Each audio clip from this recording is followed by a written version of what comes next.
नारायणं नमस्कृत्य नरं चैव नरोत्तमं देवीं सरस्वतीं व्यासं ततो जयमुदीरये।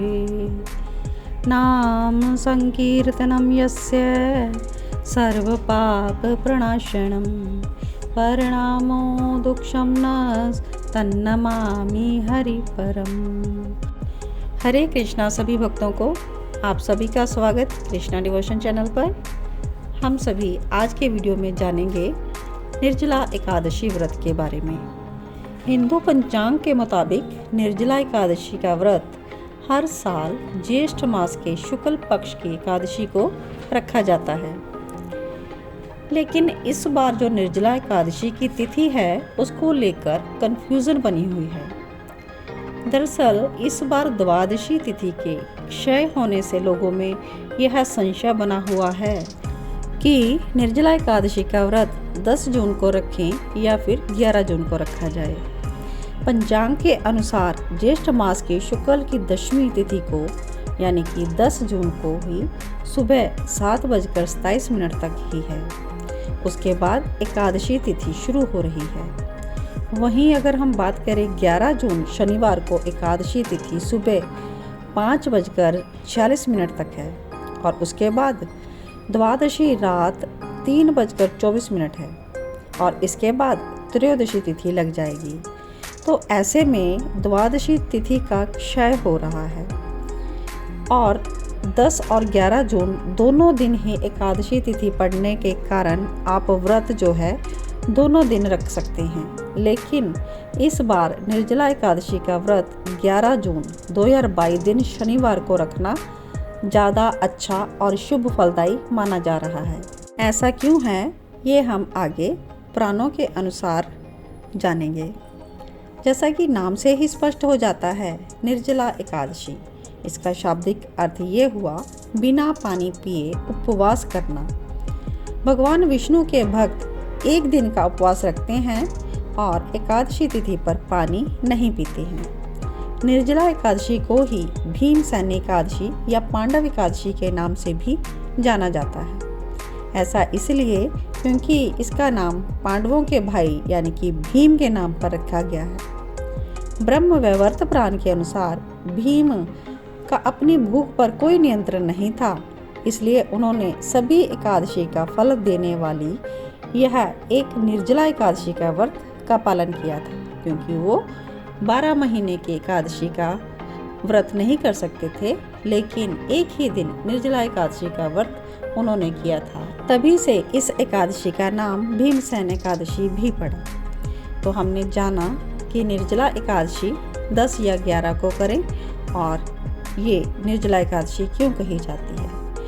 लेकिन 11 को करना एकादशी का व्रत ज़्यादा फलदायी है, यह क्यों? आइए जानते हैं। पद्म पुराण में एक प्रसंग आता है कि भगवान वराह और हिरण्याक्ष का युद्ध हो रहा था। तब भगवान नारायण के बार बार कोशिश करने पर भी हिरण्याक्ष नहीं मर रहा था। तब भगवान ब्रह्मा जी ने भगवान नारायण से पूछा, हे प्रभु, यह असुर तो आपकी दृष्टि मात्र से ही मर जाना चाहिए, लेकिन आप इसको नहीं मार पा रहे हो, ऐसा क्यों? तब नारायण भगवान ब्रह्मा जी से बोले कि शुक्राचार्य की माया से मोहित होने के कारण कुछ ब्राह्मण जो हैं वो दशमी युक्ता एकादशी का व्रत कर रहे हैं, क्योंकि दशमी के दिन दैत्यों की उत्पत्ति हुई थी और एकादशी के दिन देवताओं की उत्पत्ति हुई थी। इसलिए दशमी का व्रत करने से दैत्यों का बल बढ़ता है और एकादशी का व्रत करने से देवताओं का बल बढ़ता है। और ब्राह्मणों को दशमी विद्या एकादशी का व्रत करने से दैत्य का बल बढ़ रहा है और यह नहीं मर रहा। जो मनुष्य दशमी युक्ता एकादशी का व्रत करता है ना, उसके अंदर आसुरी शक्ति बढ़ती है और कलयुग में भी सब लोग मोहित होकर दशमी विद्या एकादशी का व्रत करते हैं। इसीलिए दुनिया में अशांति जैसा माहौल बना हुआ है। तो एक तो ये कारण प्रमुख है कि हमें दशमी युक्त एकादशी नहीं करनी चाहिए और हमें दूसरे दिन एकादशी का व्रत करना चाहिए जो द्वादशी मिश्रित हो, भले ही उसका जो टाइम कम हो, उस दिन हमें एकादशी का व्रत करना चाहिए। तो एक और प्रसंग के ज़रिए हम जानते हैं कि हमें किस दिन एकादशी का व्रत करना चाहिए। जब सीता जी को लक्ष्मण जी वाल्मीकि ऋषि के आश्रम में छोड़ आए थे, तब सीता जी ने वाल्मीकि ऋषि से पूछा कि ऋषिवर, मैंने तो जीवन में कोई पाप ही नहीं किया, पतिव्रता रही, पति की सेवा भी की, फिर भी मेरे जीवन में इतना सारा कष्ट क्यों आए हैं। तब वाल्मीकि जी ने सीता जी को जो जवाब दिया वो ये था कि आपने कभी पूर्व जन्म में दशमी विद्या एकादशी का व्रत किया था और उसी दिन भगवान नारायण की पूजा की थी, तो उसके जो था आपको पुण्य नहीं मिला, वहाँ आपको पाप मिल गया। उसी का परिणाम है कि आपको इतने कष्ट इस जन्म में झेलने पड़ रहे हैं। तो इस प्रसंग से भी हमने जाना कि दशमी विद्या एकादशी का व्रत नहीं करना चाहिए और पुराणों में हम लिखा हुआ पा सकते हैं कि दशमी विद्या एकादशी करने से धन और पुत्र का विनाश होता है। तो इस बार 10 जून को निर्जला एकादशी दशमी विद्या अशुद्ध आसुरी शक्ति को बढ़ाने वाली है, इसलिए उस दिन एकादशी का व्रत कदापि शास्त्र सम्मत नहीं है। इसलिए सभी जन एकादशी का व्रत 11 तारीख शनिवार को करें। पुराणों में स्पष्ट मत मिल गया है कि अगर दशमी विद्या एकादशी हो, दूसरे दिन सूर्योदय से पहले एकादशी समाप्त हो रही हो, तो द्वादशी के दिन एकादशी का व्रत करके त्रयोदशी को पारण करना चाहिए। आशा करती हूँ आप सभी लोगों के डाउट्स क्लियर हो गए होंगे निर्जला एकादशी के व्रत को लेकर कि हमें किस दिन एकादशी का व्रत करना चाहिए।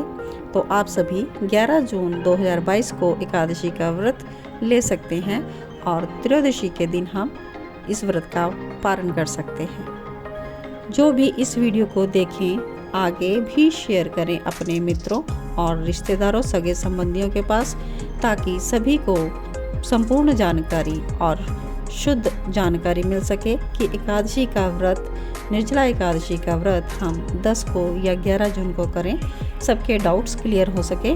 तो ये आप इसके लिए आगे ज़्यादा से ज़्यादा चैनल और वीडियो को सब्सक्राइब करें और शेयर भी करें। श्रीमन नारायण नारायण हरि हरि, श्रीमन नारायण नारायण हरि हरि, भजमन नारायण नारायण हरि हरि, सीता नारायण नारायण हरि हरि, लक्ष्मी नारायण नारायण हरि